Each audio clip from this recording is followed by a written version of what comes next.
Hi friends, welcome to tech కోటి. ఈరోజు వీడియోలో మీరు చూస్తున్నది ఎల్ఈడి బ్యాటన్.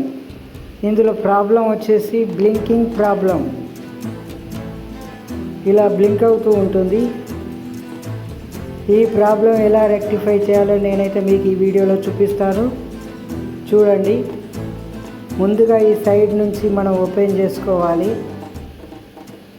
ఇందులో ఎల్ఈడి డ్రైవర్ ఉంటుంది. ఈ డ్రైవర్ ఇలా ఓపెన్ చేసుకొని ఇందులోనైతే ఇన్పుట్ అవుట్పుట్ కెపాసిటర్స్ అనేటివి ఉంటాయి. ఇది అవుట్పుట్ కెపాసిటర్. కొన్నిట్లలో అవుట్పుట్ కెపాసిటర్ పోతుంది, మరి ఒకటి ఇన్పుట్ కెపాసిటర్. ఈ సర్క్యూట్లోనైతే ఇన్పుట్ కెపాసిటర్ పోయింది.